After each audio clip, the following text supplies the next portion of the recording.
Pabrik gula di daerah ini adalah salah satu pabrik gula terbesar di wilayah ini. Tidak hanya terbesar, melainkan satu-satunya pabrik yang dibangun di sini. Berdirinya pabrik gula ini sendiri jauh sebelum aku lahir di dunia ini. Besar, megah, dan luas adalah hal yang membuatnya dikenal luas. Namun jauh dari kalimat itu, ada dunia yang tidak bisa dilihat oleh mata telanjang. Sesuatu yang akan membuat orang ngeri bila apa yang ada di balik nama besar pabrik itu adalah Kerajaan Demit. Banyak yang sadar atau tanpa sadar pernah mengalami karena di sini adalah pusatnya. Pabrik gula ini berdiri di atas tanah seluas hektar. Aku tidak tahu seberapa luas, tapi bila dibandingkan dengan desaku, bisa ratusan kali luas desaku. Padahal desaku dibagi menjadi 12 RT. Bisa kalian bayangkan sendiri berapa luasnya. Tidak termasuk kebun tebu. Sebegitu besarnya luas pabrik sampai dibuat 4 zona untuk menggambarkan keseluruhan pabrik ini. 4 zona itu disebut dengan zona timur, barat, selatan, dan utara. Aku bakal ulas perlahan-lahan karena apa yang aku sajikan membutuhkan detail agar bisa kalian membayangkan berdiri di sini.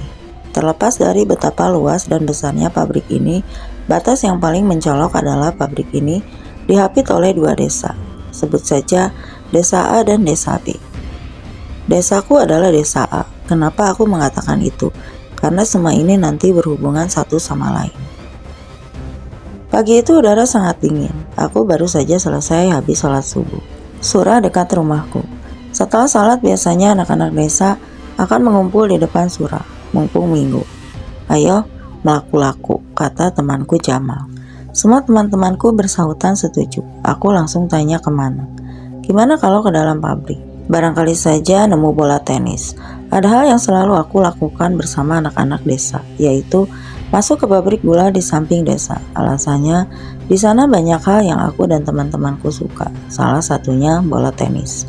Jadi, setiap satu sore para petinggi pabrik gula akan bermain di lapangan tenis di dalam pabrik.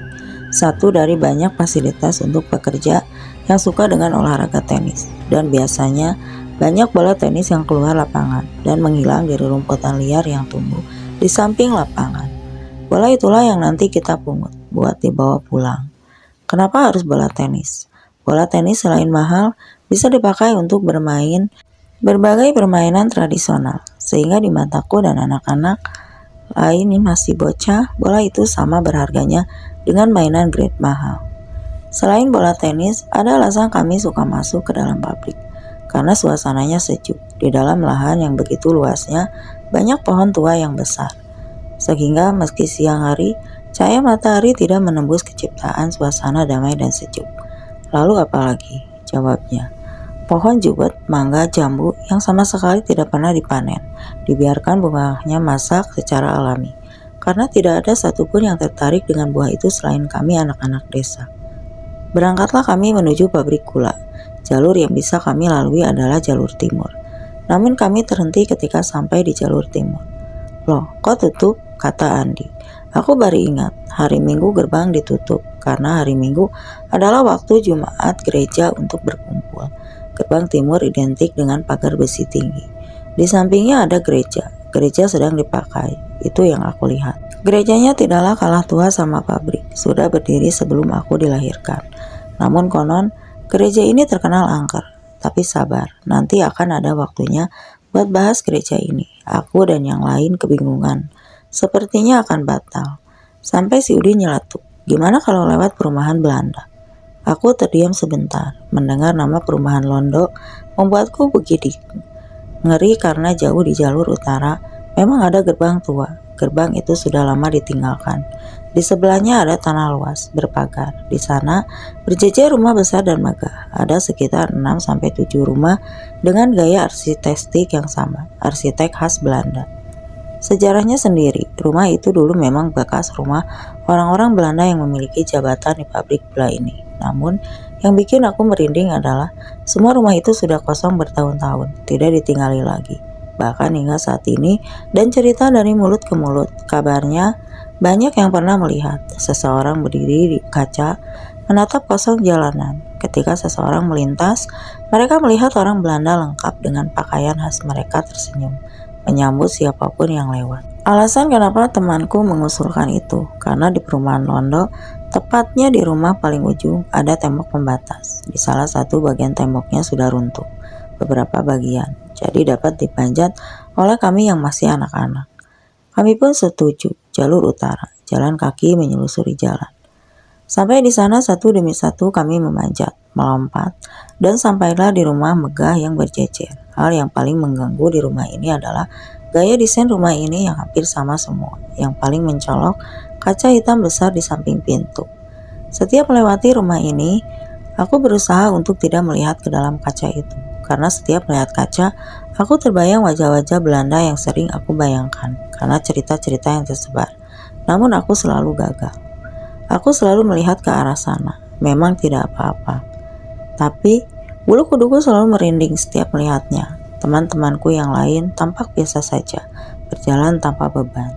Sedangkan aku was-was, perasaan tidak enak ketika melewati rumah itu selalu muncul tiba-tiba, seolah aku sudah ditunggu oleh mereka. Mereka yang menghuni perumahan Londo ini. Akhirnya aku dan yang lain sampai di jalan kecil yang menuju kawasan pabrik. Aku bisa melihat gerbang utara yang dikerangkeng dengan rantai di belakang. Akhirnya, aku menyusuri jalanan itu. Di timur terlihat kamar bangunan tua sekolah TK yang dipisah dengan pagar kawat tinggi.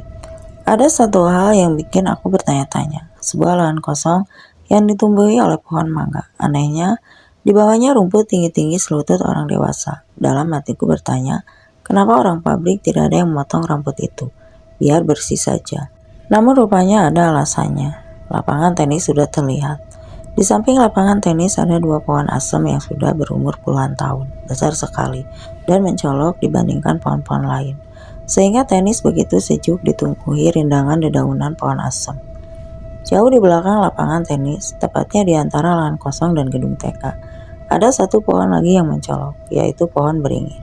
Sampai sekarang, pohon itu masih berdiri. Aku tidak pernah suka pohon itu.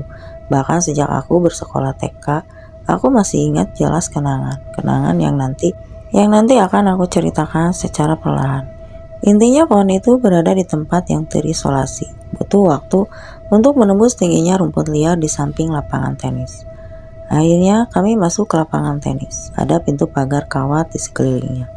Sangat tinggi. Pagar kawatnya berguna agar bola tidak keluar dari lapangan. Namun selalu saja ada bola yang berhasil keluar di sana. Kami mulai mencari bola tenis yang mungkin masih ada sisa Sabtu sore kemarin ketika petinggi pabrik bermain.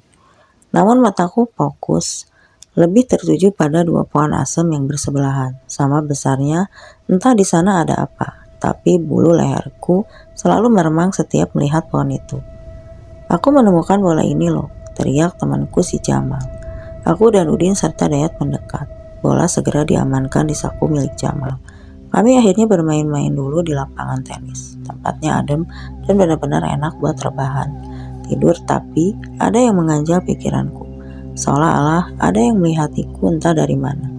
Dayat yang pertama usul, mumpung di sini, ayo cari jambu. Sudah matang kayaknya. Bicara tentang jambu, ada satu tempat di mana kami bisa menemukan banyak pohon jambu biji. Jawabannya adalah rumah dinas supervisor. Akhirnya kami pergi ke barat. Di samping kiri kami bisa melihat berjejer rumah besar. Tidak sebesar perumahan Londo, namun rumah di sini cukup besar. Karena rumah ini dikhususkan untuk para supervisor pabriknya. Sayangnya, selalu aku hanya 2 atau 3 rumah yang dihuni. Sisanya dibiarkan kosong tak berpenghuni. Alasannya karena ada cerita yang sangat mengerikan yang pernah aku dengar dari seseorang di tempat ini. Kisah itu adalah didatangi pasukan pocong. Awalnya cerita ini aku dengar dari Mas Hendra. Mas Hendra ini dari luar kota. Beliau dapat kerja di pabrik ini lewat pamannya, Om Ardi, yang kebetulan menjabat jadi supervisor. Selama bekerja di pabrik ini, Om Ardi dapat rumah dinas dan diajaklah Mas Hendra menginap. Mas Hendra menurut saja, karena memang beliau waktu itu masih muda. Belum kepikiran ngekos apalagi punya rumah. Singkatnya suatu malam Om Ardi pamit, katanya beliau harus urus cuti dan rencananya mau pulang kampung. Di sinilah Mas Hendra akan tinggal di rumah ini sendirian. Mas Hendra yang tidak tahu apa-apa dan baru mengenal lingkungan ini. Jawabnya iya-iya saja. Toh rumahnya besar dan nyaman. Sebelum Om Ardi pergi, beliau berpesan, kalau kamu dengar suara apa saja, tidak usah keluar, ditinggal tidur saja ya nak. Mas Hendra cuma mangut-mangut. Beliau tidak bertanya lebih rinci. Mungkin hanya pesan biasa saja, pikirnya. Rupanya itu bukan sekedar pesan biasa, melainkan sebuah peringatan. Malam semakin larut, Mas Hendra duduk di teras menikmati semilir angin malam. Berkawan segelas kopi dan rokok, beliau memandang ke kanan ke kiri, namun sepi. Om Ardi sendiri bilang, samping kiri kanan rumah ada penghuninya, tapi Mas Hendra tidak pernah berjumpa sama sekali. Mungkin sudah tidur, pikir Mas Hendra. Semakin larut, suara hewan malam terdengar semakin riuh. Mas Hendra bersiap masuk rumah, namun beliau dikejutkan oleh suara asing yang tiba-tiba melintas mengkiri. Itu adalah ringkikan kuda. Mas Hendra kaget, bagaimana bisa ada suara kuda di tempat seperti ini. Namun rupanya tidak hanya sekali, namun berkali-kali. Jadi beliau mengambil senter dan jaket, mencari di mana sumber suara itu. Tanpa Mas Hendra sadari, beliau meninggalkan perumahan dinas, melangkah melewati jalanan sepi. Penerangan di kawasan pabrik memang tidak terlalu bagus. Berbekal cahaya bulan, Mas Hendra menelusuri jalan. Ia bergerak menuju lapangan tenis. Namun suara itu semakin jauh. Rasa penasaran memenuhi isi kepalanya. Mas Hendra tidak memikirkan apapun, lebih tepatnya belum curiga. Rupanya tanpa Mas Hendra sadari, beliau sudah memasuki perumahan Londo. Kali ini suara itu sudah lenyap, dan Mas Hendra seolah baru sadar, dia sudah berjalan sejauh ini.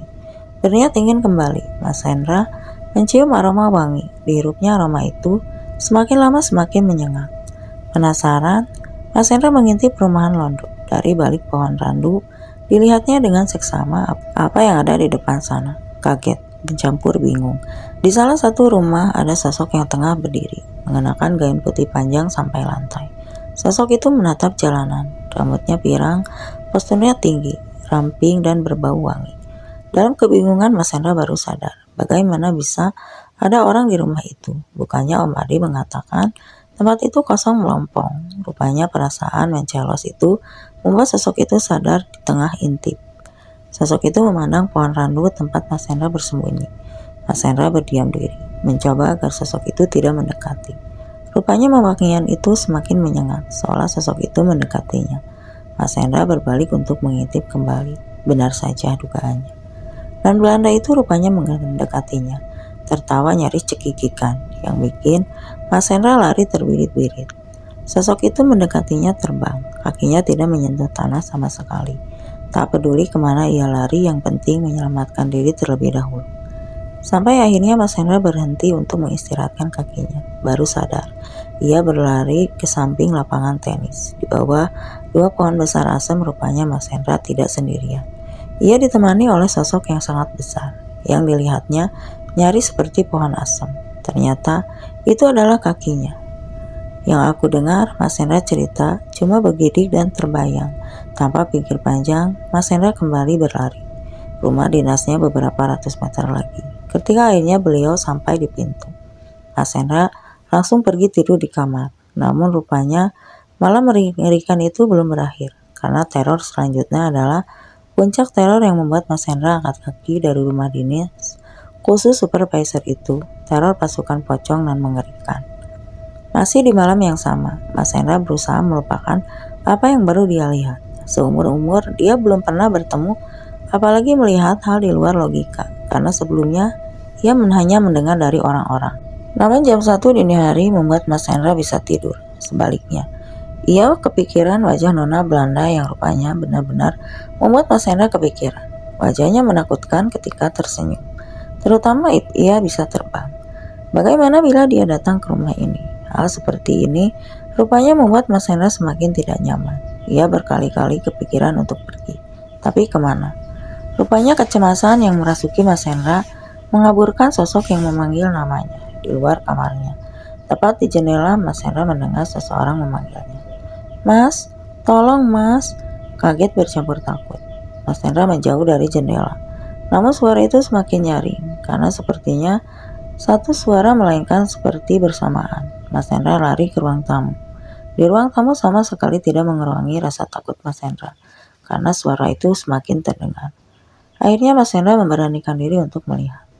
Mas Hendra membuka selamut jendela ruang tamu yang menghadap rumah. Betapa terkejutnya Mas Hendra. Rupanya di depan banyak sekali pocong menatap rumah Mas Hendra. Tidak hanya satu, melainkan lebih dari 10 pocong mengelilingi rumah dinas itu. Mereka terus meminta tolong semalam suntuk, dan ketika azan subuh berkumandang, pocong itu akhirnya lenyap. Esoknya ketika Om Ardi datang dan melihat Mas Hendra yang tampak shock, Om Ardi seolah-olah tahu. "Kamu kenapa, Le?" Mas Hendra segera menceritakan semuanya itu. "Kamu itu ceroboh, kan saya sudah larang." Di sini Om Ardi bercerita, bila kedatangan pocong itu ke sini, biasanya dikarenakan Mas Hendra sudah mengganggu dayangnya, yaitu Nona Belanda. Ada keterikatan apa Mas Hendra tidak mengerti, namun rupanya ada kasta di dalam pabrik ini, sehingga bila melihat penghuni satu, biasanya akan mendatangkan penghuni lain. Dan bisa dibilang, pasukan pocong itu merupakan kasta terbawah dibandingkan Nona Belanda. Jadi rupanya ada kasta di antara para penghuni pabrik ini. Di setiap tempat, ternyata memang penghuninya hanya saja kasta mereka berbeda-beda. Ada yang paling kuat hingga yang paling lemah. Ada yang paling ganas, namun ada juga yang paling sekedar usil menampakkan diri. Lalu di mana yang paling kuat? Jawabannya ada di lahan kosong di samping gerbang, tidak terpakai di utara, tepat di mana rumputnya tidak pernah dipotong. Dahulu, sebenarnya lahan itu akan dialihfungsikan untuk parkir truk yang mengangkut tabung. Jadi dilakukan pembabatan guna membebaskan lahan dari rumput liar. Pekerja pabrik mulai melakukan pembersihan rumput dibabat, sampai pohon mangga di sana akan ditumbangkan. Namun rupanya hal yang mereka lakukan membawa kemarahan besar bagi penghuninya. Tepat setelah malam hari, semua pekerja di sana jatuh sakit. Beberapa di antaranya bermimpi ditemui seorang wanita yang sangat cantik. Wanita itu berpesan agar tidak melanjutkan apa yang akan mereka kerjakan, karena bila dilanjutkan akan terjadi hal-hal yang tidak diinginkan. Beberapa percaya, beberapa nekat melanjutkan. Keanehan terjadi. Gergaji mesin yang digunakan untuk menumbangkan pohon di sana semuanya patah. Seolah-olah pohon itu terbuat dari besi. Tidak hanya itu, beberapa kali mereka diganggu oleh ular yang melintas tiba-tiba. Namun yang paling aneh, rumput yang dipotong kemarin tumbuh seperti semula, seolah-olah mereka tidak pernah memotong sebelumnya.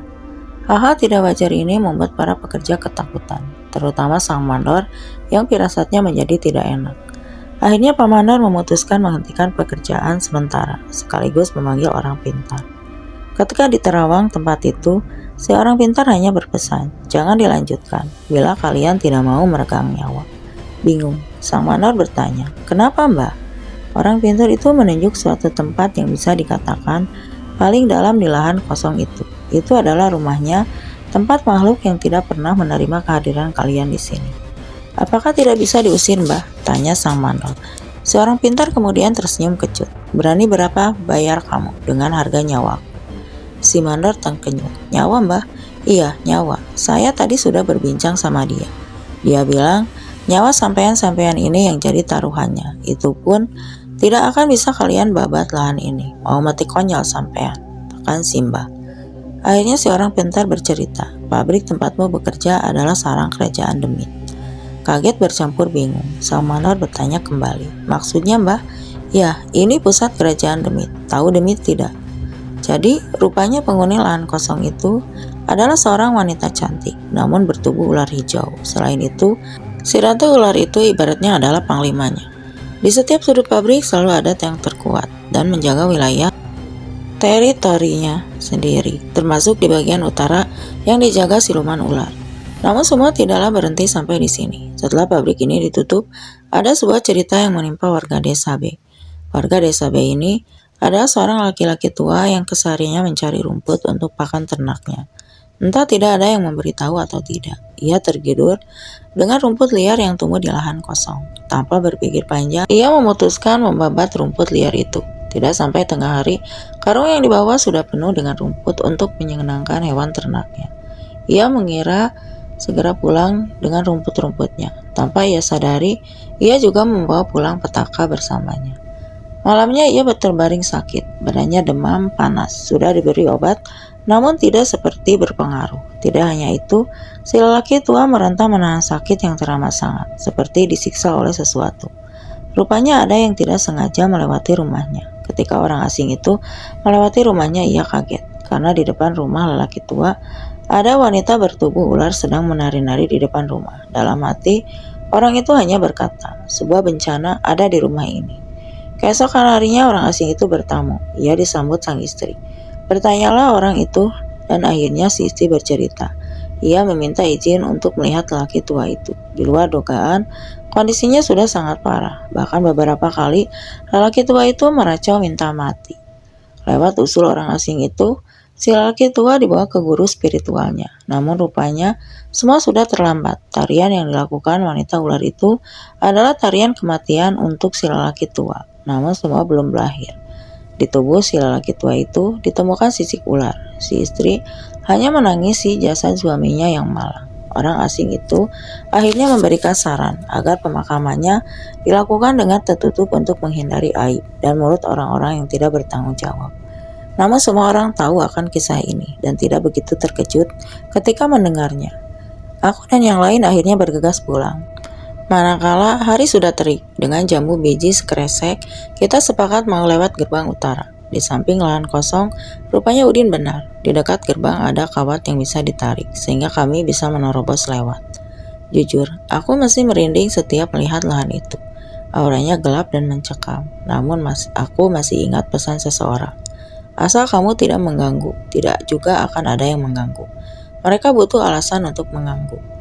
Aku berjalan menyusuri jalur utara, sampai aku melihat gedung TK lamaku. Melihat gedung TK sekolahku mengingatkanku akan peristiwa itu. Waktu aku masih TK, di mana ada satu peristiwa yang tidak pernah aku lupakan. Peristiwa tentangku, Endah, dan pohon beringin tua di belakang gedung sekolah, tepatnya di samping lahan kosong itu.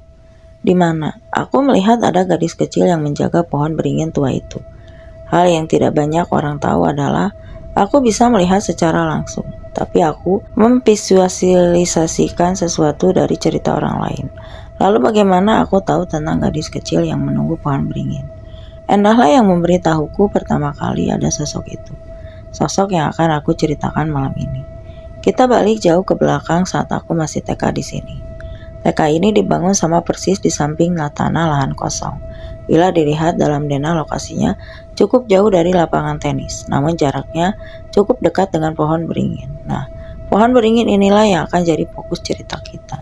Ketika aku TK, pohon beringin itu memang seringkali mencuri perhatianku. Entah kenapa, ada energi negatif yang bikin aku mengalihkan pandangan setiap aku melihat halaman sekolah. TK-ku sendiri adalah bangunan peninggalan Belanda, sehingga dayanya cukup seram. Banyak kisah mistis yang disimpan siur selama aku bersekolah di TK ini.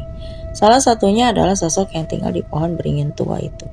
Konon kabarnya ada kuburan anak-anak di sana. Namun belum ada bukti bahkan sampai sekarang. Jujur, sekarang aku merinding. Namun kisah lain juga tidak kalah mengerikan. Satu yang selalu ceritakan turun-temurun. Dahulu beredar cerita bahwa fondasi yang digunakan untuk bangunan sekolah adalah kuburan kuda.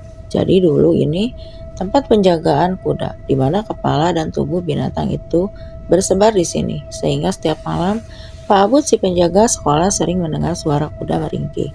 Ngomong soal suara kuda, kisah ini berkaitan dengan suara yang didengar Mas Hendra. Jadi yang jelas, zona utara, zona di mana seringkali ditemui suara kuda bergentayangan. Balik lagi ke gedung TK. Ada 3 kelas yang selalu digunakan, yaitu kelas untuk anak 5 tahun yang disebut non kecil, sedangkan kelas 2 untuk 6 dan yang lebih dikenal dengan nama 0 besar. Selain 3 kelas itu, ada lagi beberapa ruangan, seperti ruangan guru, lalu ruangan musik. Ruangan musik jarang digunakan bila tidak ada Pak Mamat, guru pengajar musik. Namun, banyak beredar cerita yang selalu menarik perhatianku. Di sudut kelas musik, ada sebuah piano kecil. Piano itu kadang digunakan Pak Mamat untuk mengajar. Mengerikannya adalah seringkali lantunan nada piano itu dimainkan bahkan di siang bolong sekalipun. Yang menjadi masalahnya adalah setiap kali dilihat siapa yang memainkannya, tak ada seorang pun duduk di kursi memainkan piano. Seolah-olah piano itu bermain dengan sendirinya. Aku sendiri belum pernah mendapatkan pengalaman itu, jadi aku anggap itu hanya rumor kosong, termasuk rumor anak kecil yang suka menunggu di kamar kecil. Tapi ada satu rumor yang tidak bisa aku katakan sebagai omong kosong, karena rumor ini pernah membuktikannya dengan sendirinya. Rumor tentang gadis kecil yang menghuni pohon beringin. Kisahnya dimulai ketika TK melihat Indah. Indah adalah tetanggaku. Sejujurnya kita sama-sama tidak menyukai satu sama lain. Namun, ayah kami memiliki ikatan yang erat, sehingga akhirnya aku mencoba bersikap baik dengan dia. Namun dia tidak bisa dibaca dari luar, sifatnya lebih tertutup dari teman-teman pada umumnya. Di saat laki-laki akan menghabiskan waktu untuk bermain bersama teman-temannya, Enda hanya akan duduk memandang satu titik yang paling aku benci di tempat ini. Itu adalah pohon beringin di belakang. Pernah beberapa kali Enda tidak mengikuti kelas hanya karena ia terlalu asik melihat pohon itu. Sampai guru kami Bu Etik menegurnya beberapa kali. Namun tetap saja anak itu bertingkah aneh. Suatu hari aku begitu penasaran, jadi aku putuskan untuk mendekatinya. Aku mencoba mengulik apa yang dilihatnya selama ini. "Apa sih yang kamu lihat?" kataku. "Kamu lihat pohon beringin itu?" "Iya," kataku lagi.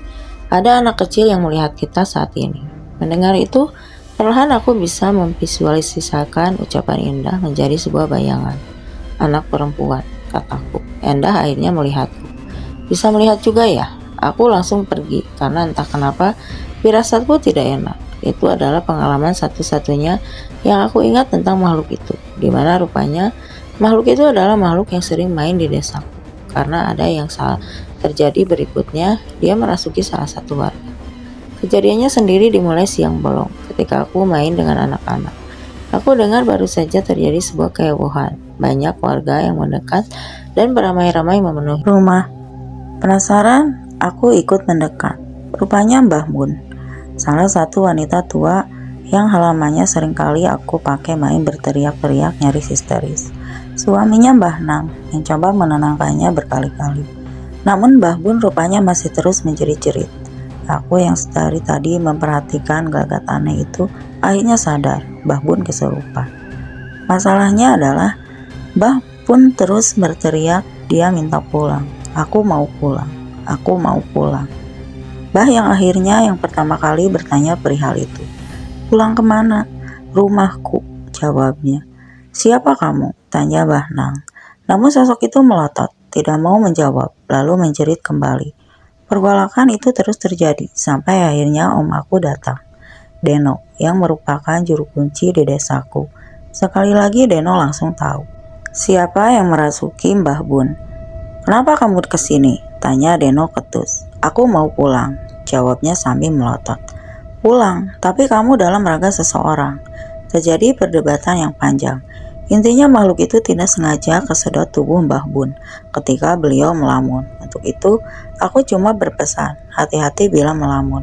Pikiran yang kosong membuka diri kita untuk lebih mudah dimasuki. Setelah terjadi tawar-penawar, bagaimana makhluk itu keluar? Rupanya dia mau syarat, dia mau keluar hanya saja nanti. Deno harus mengantarkannya dengan cara digendong di punggung.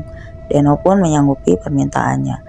Bila dilihat dengan mata kosong, Deno seperti berjalan dengan posisi menggendong. Namun bagi mereka yang bisa melihat, ada sosok gadis kecil di sana.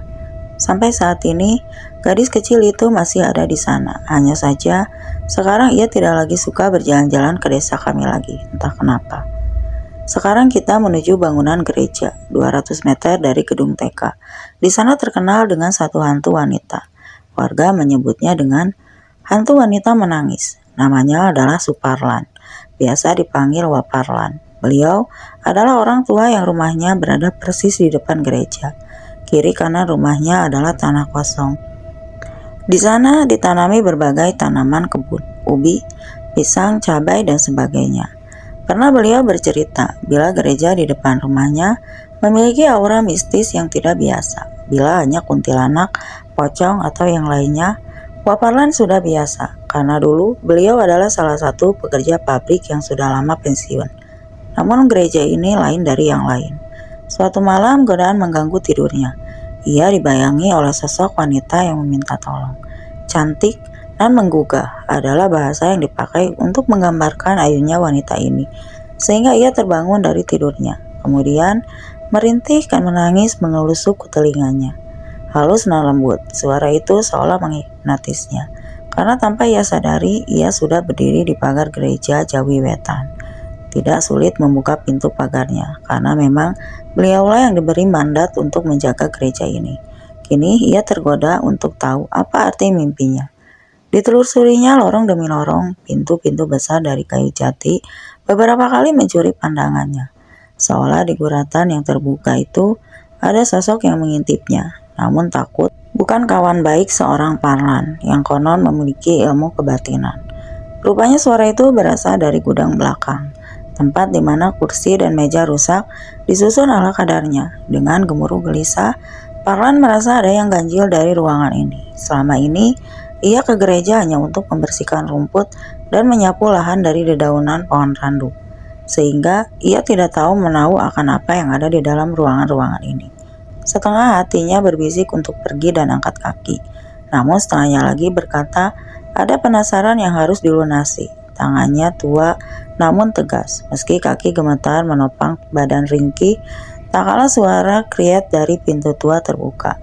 Ia hanya melihat ruangan seukuran kamar tidurnya tidak terlalu besar, namun bedanya sangat berantakan. Tak lagi didengarnya suara tangisan itu. Ketika tangannya terpatri untuk menutup lagi, sudut mata Parlan perlahan melihat ujung ruangan. Seseorang tengah meringkuk di sana. Sudut dan gelap menghamburkan kehadirannya. Parlan awalnya ragu. Mana ada seseorang diri di dini hari, meringkuk menyendiri. Parlan mendekatinya. Di tepisnya pikiran buruknya. Mungkin ia terkunci dan tidak ada yang mengetahui ucapan hati kecilnya. Namun kakinya sudah melangkah, tak ada waktu untuk berbalik kembali. "Mbah, mohon maaf, Anda siapa ya?" Suara gemetar Parlan menghentikan tangisannya. Namun jawaban tak kunjung tersambut. Dalam kengerian, ia terjebak di dimensi asing. Karena pertanyaan tak dapat jawaban, Parlan menyentuh tangan gadis misterius itu di depannya, sampai wajahnya terangkat, dan Parlan bisa melihatnya dengan jelas. Wanita itu ada dalam mimpinya, menangis, merintih, kemudian menjerit. Parlan tergejolak, bukan karena terjeritanya, namun bola mata gadis itu tidak ada pada tempatnya. Air mata di pipinya hanya tangisan merah dari darah yang mengalir dari dua lubang kosong tempat seharusnya bola matanya berada. Yang Parlan ingat hanyalah jikir kecil, berharap ia sadar dengan apa yang dia lihat. Namun di tengah jikir kecilnya, wanita itu menjerit semakin keras, seolah-olah ia marah, sangat marah. Sehingga Parlan akhirnya berlari pergi. Ia tahu ia di dalam bahaya. Setelah kejadian itu, Parlan memohon diri, ia tidak mau lagi menjaga gereja itu dari makhluk yang membuatnya tidak dapat menahan diri. Wanita yang menangis, begitulah warga desa memanggilnya. Di sebelah gereja ada sebuah gerbang besar, tempat masuk keluarnya truk pabrik. Tahun 2026, 3 tahun pasca aku pergi dan diincar oleh salah satu penghuni di zona selatan. Aku tidak pernah lagi pergi ke pabrik bagian selatan lagi, namun aku masih sering berkunjung di zona lain. Untuk apa? Jawabannya, mengejar layang-layang. Jadi bila musim adu layang-layang, biasanya aku dan Endah yang waktu itu kita sudah akrab dan orangnya ternyata cukup menyenangkan. Kami berdua bisa ngumpul di gerbang timur ini. Karena begitu ada layangan yang putus, aku sama Endah siap buat untuk masuk. Masuk di sini, masuk ke pabrik. Benar dugaanku. Endah menunjuk salah satu layangan yang putus. Tanpa pikir panjang, aku melompat ke pagar, diikuti oleh Endah. Buat kalian yang tidak tahu Endah, dia adalah teman TK-ku sekaligus tetanggaku yang bisa lihat hal-hal begituan. Kami langsung mengikuti layang-layang yang sesuai prediksiku, masuk ke pabrik. Buat kalian yang bingung, kok tidak ada satpam yang berjaga? Karena tahun 2006 adalah 2 tahun pasca pabrik ini akhirnya gulung tikar, yaitu tahun 2004. Aku dan Endah langsung berlari. Sialnya, layangan itu masuk ke gudang baru. Di gudang baru, atapnya dulu adalah seng tinggi sekali hampir lebih dari 40 meter. Maklum, ini salah satu bangunan peninggalan Belanda, jadi gudangnya tidak pada umum tingginya, hanya saja seng-seng yang jadi atap sudah pada berlubang. Aku mencari ke sana kemari, kemana layangan itu menyangkut. Aku terus menatap ke atap, sampai aku dengar Endah mengatakan, "Assalamualaikum." Kagetku waktu mendengar Endah, karena di sana cuma ada aku. Jadi Endah ngasih salam sama siapa? Siapa sih yang kamu beri salam? Oh, ini loh Mbah. Mbah, siapa? Endah tidak menjawab, lalu mengajakku jalan lagi. Tiba-tiba aku merinding. Keluar aja yuk, kata Endah tiba-tiba. Loh, kenapa sih? Kok kayak ketakutan begini? Yang punya tempat ini tidak suka sama kita. Aku yang bisa lihat wajah panik Endah bingung, entah bisa takut, entah juga tidak. Akhirnya kami berlari kembali ke gerbang, tempatku masuk. Tapi tiba-tiba aku melihat seekor burung merah. Memang dasar aku ini sampai tidak sadar, aku mengejar itu burung dan kepisahlah sama Endah. Rupanya hal ini membuatku menyesal seumur hidup, bahkan sampai sekarang. Karena Endah harus menanggung akibatnya. Aku mengejar burung itu sampai jauh masuk ke dalam pabrik. Bisa dibilang di pusat pabrik samping gedung besar, atau bisa dibilang paling besar. Di sisi bangunan itu ada cerobong asap pabrik yang paling terkenal. Aku kaget waktu melihatnya. Aku mencari-cari Endah dan aku tidak menemukan dia. Akhirnya aku menelusuri jalanan kecil tadi, namun aku baru paham apa maksud Endah. Waktu di siang bolong aku merasa tidak sendirian, malah seperti di pusat keramaian. Aku memang tidak bisa lihat, tapi bila kalian jadi aku rasanya seperti jadi tontonan. Aku mulai lari, tapi semakin aku menjauh lari mengikuti jalan, semakin aku tersesat, seolah jalanan yang memang cuma ini-ini saja. Jantungku rasanya tak karuan, dan aku tak bisa membayangkan seberapa marahnya bapak kalau tahu anaknya yang badung ini masuk ke pabrik lagi tanpa beliau tahu. Yang jelas ketika aku sudah capek, aku cuma nangis. Nangis di waktu itu aku sudah SMP, sangat memalukan memang. Tapi aku sudah diliputi perasaan campur takut, khawatir, bingung. Dan ketika aku menangis, tumpah saja semuanya. Di tengah-tengah hal itu aku dengar Endah memanggilku. Rupanya itu memang Endah. Dia langsung memanggilku, minta aku pegang bajunya. Aku ingat, Endah cuma bilang, sudah jangan lihat ke belakang pokoknya. Aku dasarnya emang gampang penasaran, aku lihat ke belakang. Tapi tidak apa-apa, kecuali aku yang pegang. Udah bukan baju Endah lagi. Lebih ke seperti batang daun kelor yang dibawa oleh pria tua. Aku otomatis kaget untuk beberapa saat, sampai aku bisa menguasai diri lagi. Karena sepertinya beliau tidak menyakitiku sama sekali, tapi lebih menunjukkan jalan. Aku akhirnya ikut. Aku dibawa ke sebuah gudang baru lagi. Di sana aku melihat Endah tersungkur dengan memegang kakinya. Aku yang lihat itu langsung nyamperin, betapa khawatirnya aku. Endah merintih menahan sakit. Rupanya waktu dia nyari aku, dia tidak sengaja lompat dari box pijakan. Padahal pijakannya tidak tinggi, tapi kakinya Endah seperti digebuk sama benda keras sekali. Yang aku ingat, di tengah-tengah Endah menahan sakit, dia cuma bilang, panggilkan saja Mas Uji. Mas Uji itu kakaknya Endah. Aku tidak paham maksudnya. Jadi aku akhirnya lari ke gerbang. Belum sampai ke gerbang, aku papasan dengan Mas Uji yang membuatku bertanya-tanya kenapa orang ini bisa ada di sini. Mas Uji memanggilku. Loh, di mana Endah? Bukannya kalian main bareng? Endah jatuh Mas di sana, teriakku. Akhirnya lari. Di sana kakinya Endah sudah bengkak sekali. Aku sudah tidak lihat kakek-kakek itu lagi.